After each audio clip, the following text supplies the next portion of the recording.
Hello, welcome. My name is Sneha Visakha, and I'm the host of the podcast series, The Feminist City. This is offered by Vidhi Center for Legal Policy, and in this series, we think about cities, our relationships with the city, and exclusions in the city. In this episode, I continue my conversation with Dr. Sarayu Natarajan, founder of Aapti Institute, picking up from last week where we had discussed the challenges faced by migrant women in Bangalore and continue to talk about women in the platform economy and more broadly political participation of women in the city. I think now the platform economy has become some kind of this is going to lift people out of poverty, right? I'm very interested in that conversation. Thing around the platform economy is that very much the platform work on platforms, even gig work, is mediated by technology. And how do these sort of barriers around technology cut across or intersect with pre-existing social structures, whether it's caste, class, gender, etc., right?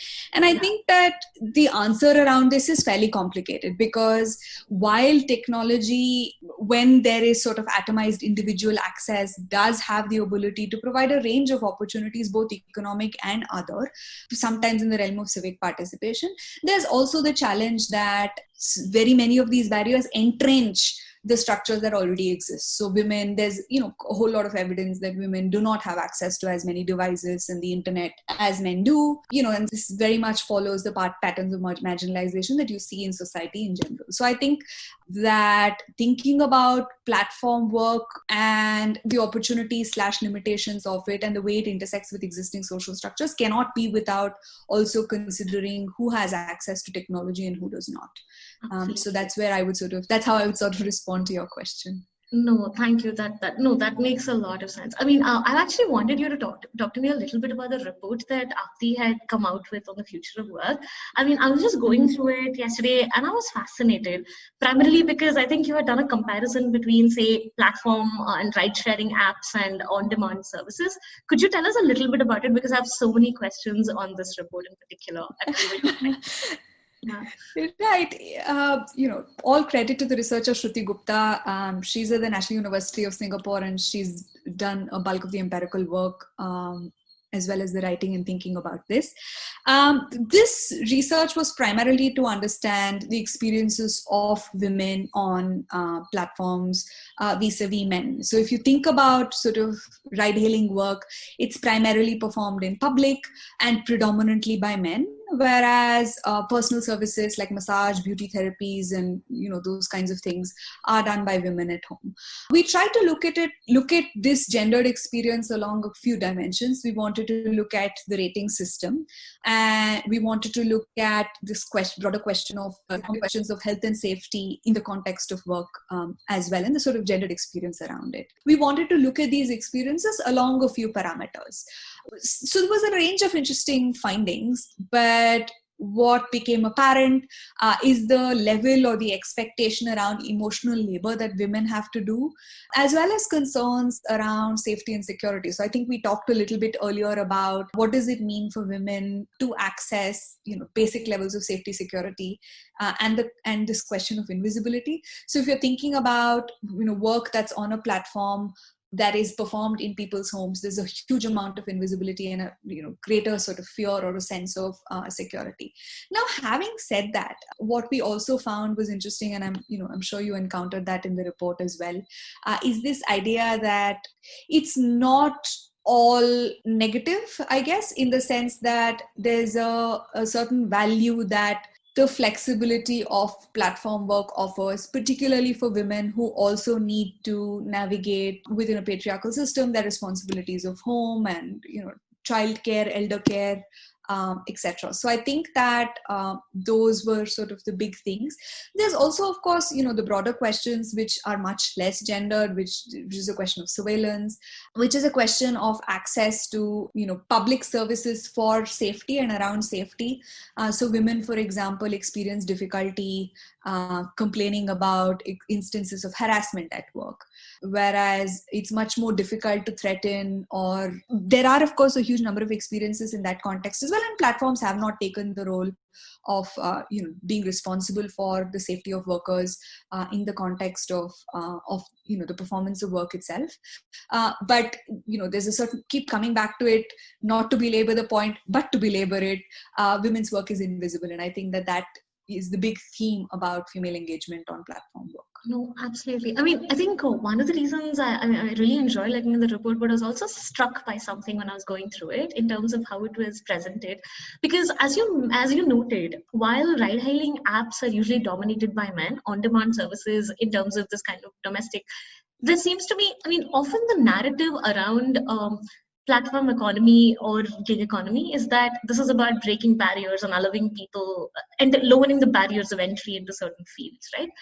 Except what seems to be happening is still the replication of gender roles, in that previously, where in the sense that why do we not have any significant number of, I mean, any at all, women drivers in our ride hailing apps, right? In the sense, what is it that prevents women from becoming drivers when in fact driving is something that anyone? So there are questions that were coming up that was very interesting to me. And in terms of even the domestic economy, one of the researchers that I was reading, Dolores Hayden, talks about the non-sexist city.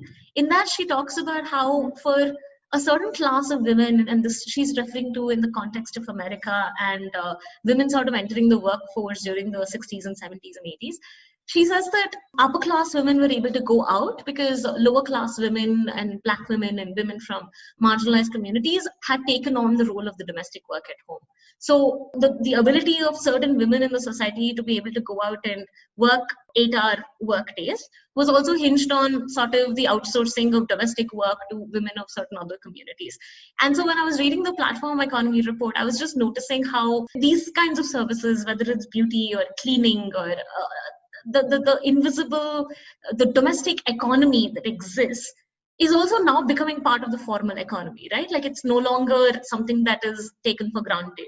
So I was just curious about what your thoughts are in terms of what are the factors that sort of retrench this kind of gender roles that are not being challenged even in the platform economy? And are platforms in any way even invested in changing that? In a sense, is there any thinking at all of disrupting this kind of binary? Right.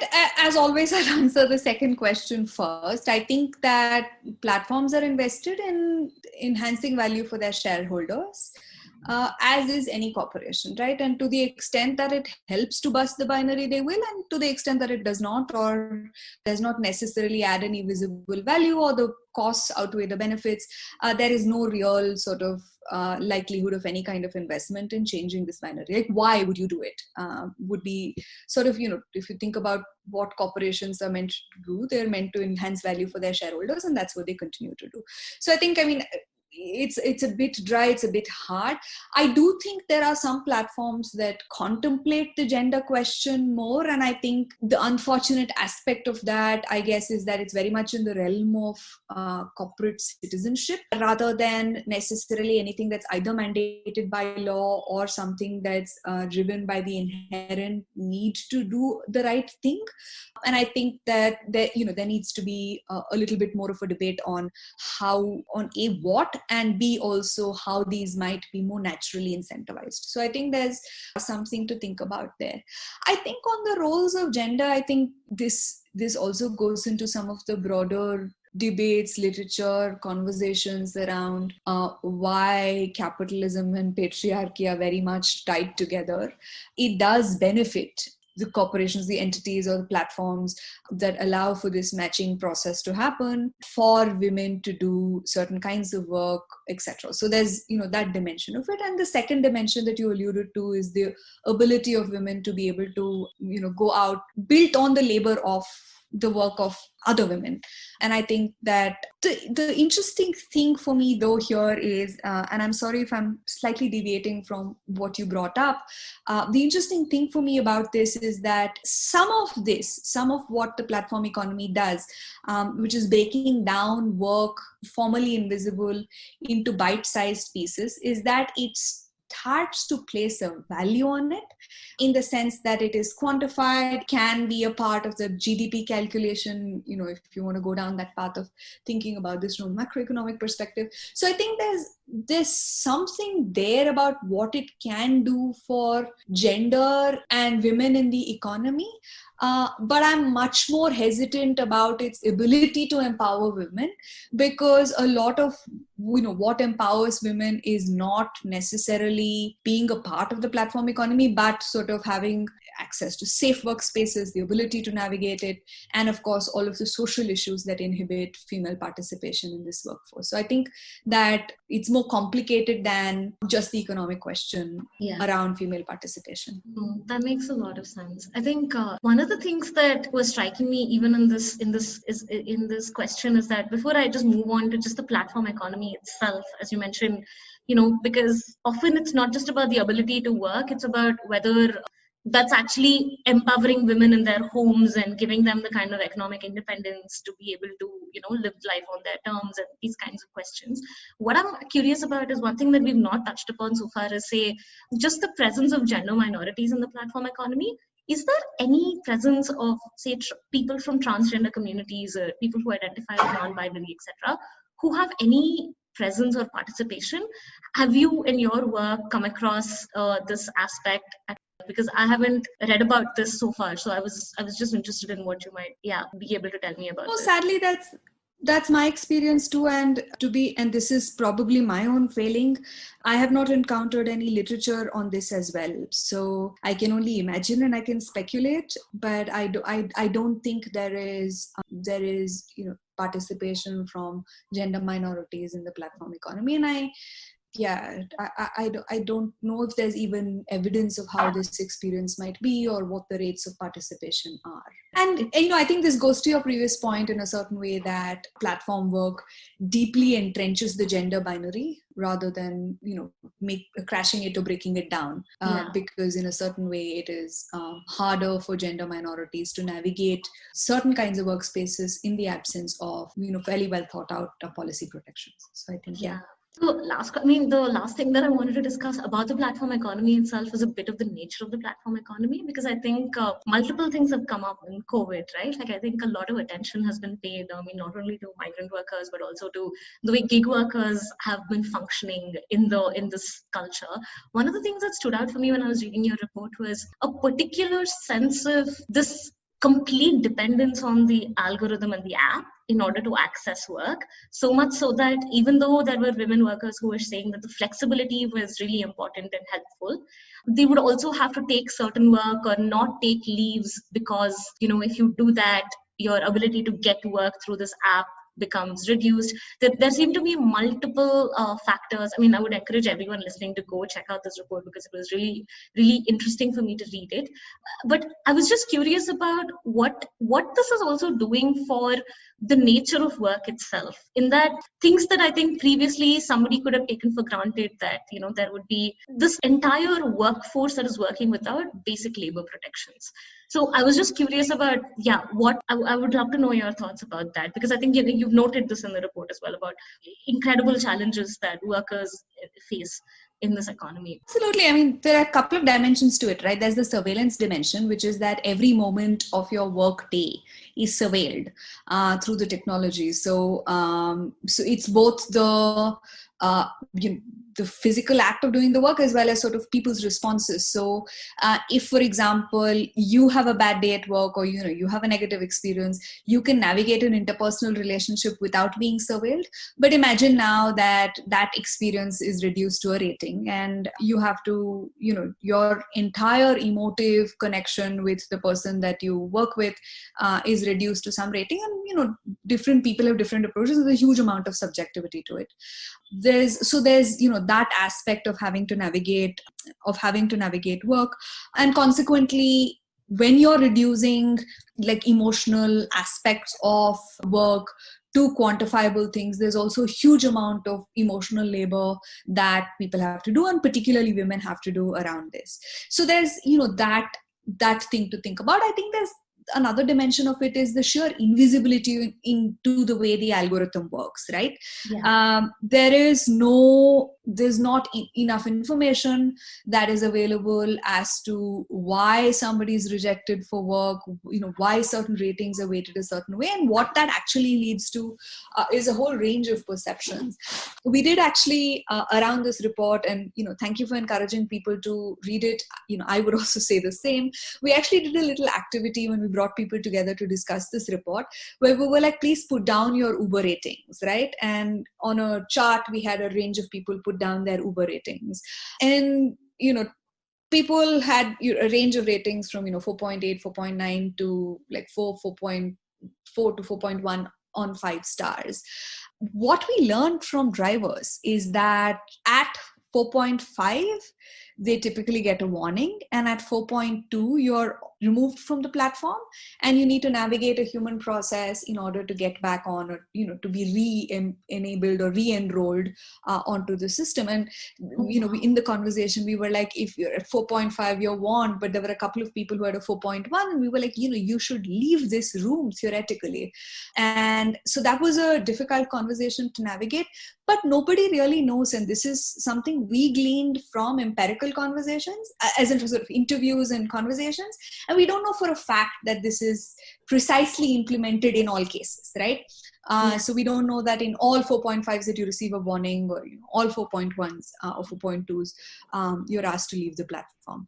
So there's a lot of sort of fear and concern, and imagine that mental, like the experience of having to work in a system or a setting where you don't know how you're being evaluated, right? And as an organization at Aapti, we have a lot of conversations about what it means for somebody to understand how they're doing at work, right?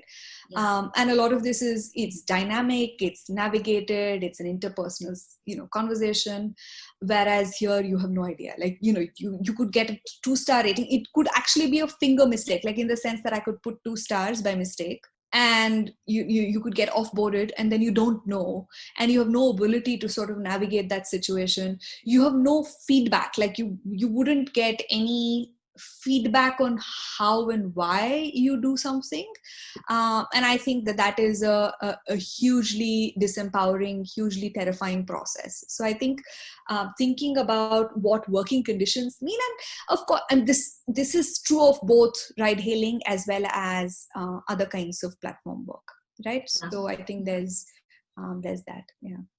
Absolutely. I think I was only thinking about earlier part of the conversation where you talked about what this uncertainty can do for the mental health of, say, the people involved, and we talked about it in the context of migrant workers. But it seems like even this kind of uncertainty and the lack of safety would be catastrophic even for the people who are engaged in the platform economy, right? I think one of the other things that I was thinking about while you were speaking was precisely this. It's no longer a human interface. It's your boss is basically the app, right? Like basically if you're locked out of the app, you just have to find a way to get back in, but there is no transparency or accountability itself as to how do you ensure that you have access to your work, and what that says for any kind of potential for workers organizing or being able to actually work to improve their own conditions. And the other thing that I was thinking about while you were speaking was also about who gets access into the platform itself, because I think we've not touched about how a lot of the times, whether it's the cars that the drivers are using, they have to procure them somehow or lease them, or even the equipment that, say, women who work in on-demand apps are actually expected to spend it out of their own pocket and purchase them. This was not something that I think I was thinking about, and I've used these services before, to think that these are people who own their own means, but they have to, in order to be able to participate in this platform, they have to procure these at great cost. And you noted in the report that women have often had to rely on family savings or sort of go back to the family because ease of access to credit is not the same in terms of how, say, a man in a comparable position would be able to gain. And so I think it was a very disturbing read for me, to be honest. Right. It was a troubling experience during fieldwork as well, and this is very much reinforced by sort of anecdotal experiences and conversations with the range of the range of workers on platforms. I think Having said that, though, I think to think of it as universally bad or limiting or is, I would say that's a bit of a narrow view. I think we need to sort of get into a little bit more of an understanding as to, I keep saying we need more evidence, we need more data, we need more of an understanding of how these processes are navigated. But I think what is definitely true is that we need a more robust, a more thoughtful legal framework that takes into account some of the specific experiences of platform work. Because unlike other categories of work in urban areas, if you're using the contrast of migration, the specificity or the specific nature of how platforms navigate or sort of oversee workers is something that must be unpacked, and you need to have a legal framework there that operates, that deals with this kind of concern. I think it's problematic, and my legal training tells me enough that creating more categories leads to sort of problems in the way regulations are enforced. And it often leaves discretion in the hands of bureaucrats or officials or sort of range of functionaries. But having said that, I think being thoughtful of some of these big categories before this platform work is here to stay, and it's also a very significant component of the way in which we need to imagine the future of work, and I would argue the future of workers as well. And therefore, being thoughtful about how do you do the right kind of regulation is very important here. No, absolutely. I think it's also important. Like I think now there are a few attempts, right? I think through the Social Security Code, and there are certain attempts to sort of offer or bring in or recognize the gig economy as a component and to regulate it or to provide certain forms of social protections. But I was only thinking about, to me, while I think that's a really positive step, to me a limitation is also in the lack of a comprehensive policy. I was just thinking back to something that you mentioned is about how these existing systems get entrenched in capitalism. In that, for instance, when you don't have facility for crutches or maternity benefits, or for women in particular who have domestic work, childcare, and the care economy that is predominantly done by women, it's almost as if in the absence of formal structures that say other members of the organized economy, that say somebody like us, we can apply for maternity leave, or we can demand that our offices provide some form of childcare. It doesn't exist, and they have to rely on families and systems or traditional systems of familial networks or community networks that often can be patriarchal and controlling in the first place. So it's almost like you are able to access or participate in the economy, but in order to be able to do that, you have to rely on an existing system. So the basic relationships are not quite changing. And I think it's something that we need to think about also when we talk about how do we regulate the platform economy, right? In the sense, because it's not just about labor protections in this context, but in its larger implications for what is it doing to in the social structures and stuff. Yeah. I mean, I think, it's a little more complicated, right? Because what I think regulation or must think about is allowing the choice or of having the option to rely on whatever it is that whoever wants to participate in the economy wishes to have, right? So if I wish to have a crash, or versus if I wish to rely on a family structure, there should be the option of doing so. And I think that is what regulation can ensure.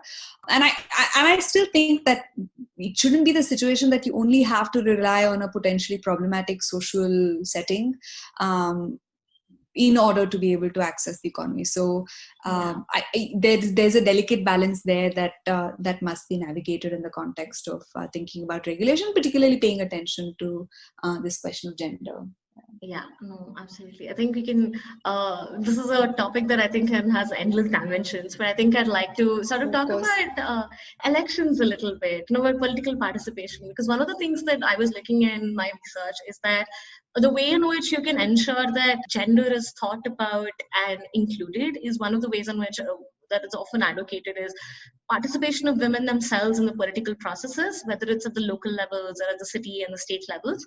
So the idea that if there are more women who are taking part in decision making and leadership roles, there is more of an understanding that there are the needs of women who use the city are different for different categories of women and for gender minorities, and that their political participation is the way to go. And in that process, it's also doing something to the spaces where these women come from. So I was just curious about, I would love to know what your thoughts about this are and about your experiences and what you've studied based on political participation of women in Bangalore and Karnataka. Right. Look, I can't disagree, right? More women, more gender minorities must, like it, and that should, in my view, be the end in itself. Because here's my challenge with this question of thinking, or rather, it's not really a challenge. I struggle with it, right? Because there's always the insidious argument that why is it that only women must represent women, or why is it that minorities must represent minorities? What can not a popularly elected leader express these things? And that is in a certain way difficult for me intellectually to combat. And the second dimension of this is there's a certain danger of reductiveness with this argument, which is that only women can only talk about women's issues, which is more harmful than the other, right? That you only need women to talk about. So, that is very dangerous. There's a tendency of reductiveness. There's a tendency to slot women into talking about, you talk about the women's stuff now and let the men deal with, I don't know, like sanitation more broadly or something like that. Some of the seemingly non-gendered stuff, right? So my entry point on this question of governance, urban areas, gender, is to say that women must participate because women must participate, and gender minorities must participate because gender minorities must participate. Like, that's the end, right? The other challenge with this argument, right, is that what if you end up with a policy outcome that's negative, right? Mm-hmm. Are you going to stop female? Is that the response? These kinds of equity-based or equity-linked arguments trouble me a little bit, and I would say that it's a bit idealistic, I would agree, but it's important to say that women must participate because women must participate, and that's the end of it. That's really what it does. And I think also, if you want to think about some of the functional benefits of female participation, there's a whole lot of evidence of what it does at the community level for women's participation in a variety of institutions, including informal ones. So I think that that is a complete set of reasons for me. No, that makes a lot of sense. I think you touched upon that debate between identity politics and about, what does it mean for democratic representation that's also participatory. I think there are different aspects to it, and I think for me, the way that I think about it is that one of the questions I actually wanted to ask you was precisely that. In your experience, is there while there is documented evidence that more women do tend to, there are a wide variety of benefits associated with this governance. I often think about it in the context of, is it feminist representation? Irrespective of whether it's a man, a woman, it is somebody who identifies as transgender or non-binary in the position of power, are they actually representing the aspirations of the people who've elected them? Do they keep in mind communities who have been traditionally sort of not, invisibilized, as we've discussed in numerous contexts? I think it's something that when I ask this question, it's also the understanding that how is women's participation even thought about, say, in a city like Bangalore? In the sense, do we have enough women at our local levels who are standing in elections? Do they get elected? And once they get elected, are they able to sort of participate in these processes, and get re-elected each time? In a sense, I'm just trying to understand what is the status in this city and in this context, particularly for women's participation. Yeah. See, as far as I know, there's reservation at the municipal BBMP level in Bangalore, and very many urban areas have reservation for women. And this is a feature of our decentralized governance mechanisms, where in a variety of sort of local elections, there's reservations for women candidates. Now, the story on what it does for women's participation is, like everything else that we've talked about today, complicated. There is sort of the argument that's often thrown that it's the man who's behind and puppeteering the woman. But there's also more evidence that's emerging. And this is not just in the context of women, but also in the context of gender minorities, to the extent that it's analogous on the benefits it has on participation in a range of institutions, like we talked about, like formal as well as informal, particularly in these decision-making, co-creation processes that happen at the local level. So there is some evidence that, it reduces the barriers to entry, it reduces the hesitation that those who traditionally not got access to power experience, seeing a female or seeing somebody who looks like you or is like you does. So I think that this is very much a question, like there's the normative aspect of it, but there's also the aspect of, what is the empirical reality in a particular context. There's a whole range of sort of bits of evidence that are talking about this question in, different categories of marginalization, for sure, that that you need to pay attention to in thinking about female participation. I hope that answered the question, but just to sort of, during my own fieldwork, right? I can talk about this theoretically from the literature and what all of that says. During my fieldwork, the neighboring ward to where I did my fieldwork was a female reserved ward. So it was reserved for women. All the candidates were women. I heard on the ground, right? And this goes to the argument that we talked about just now, which is that, she's controlled by her husband. And there's also, of course, the other thing to talk about in the context of political participation by women is the idea that it's almost a bad thing for a woman to contest on her own, right? So she's controlled by her husband. So wo theek hai, she will be okay. Whereas, a woman who's independent and fierce-minded, like a badass is a bad person, therefore, and cannot be controlled. So it goes both ways. So I think that female participation in politics, and there's a whole lot of literature about this, like Carol Sparry has written about women and their experiences in participating. There's, quite a bit of literature about female experiences in politics. So I think it's while it's hard to disagree at the normative level of what female participation should look like, I think what happens on the ground or sort of the experiences are very varied and differentiated. No, that absolutely makes the case. I think this was a very, I think we've covered quite a few really, really complex topics. And as you said, that these are, I think, I don't think that we can fully unpack all of them even in one conversation, given of course not layers there are to them. Yeah, absolutely. Thank you so much, Sarayu. This was really, really interesting. And also thank you for being so patient and answering all of my questions. I think this was a very interesting perspective to also think about three very diverse and important facets, I think, about urban life and women in the city. Thank you very much. This was a very enjoyable conversation. I think I really enjoyed thinking about these things. And I really hope it also encourages the listeners to go back and read and learn a lot more. I think part of the problem, and we alluded to it earlier in the conversation, is the very invisibility of these issues. And if nothing else, if this encourages more people to engage with the literature, to engage with sort of a range of like evidence that's coming up, that will be a positive outcome in itself. So, I mean, I think what I would like to leave our listeners also to I guess to take away as a thought exercise is that I think as we talked about, this invisibilization is also a problem of imagination.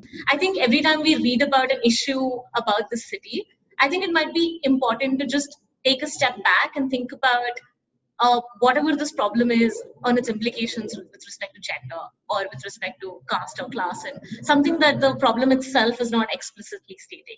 I think that will actually tell us the different dimensions, I think, that we might miss out when we are sort of, engaging with the city itself.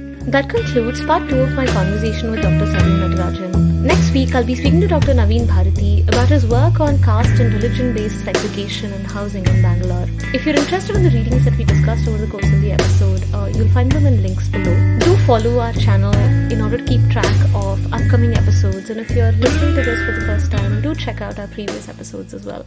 Thank you.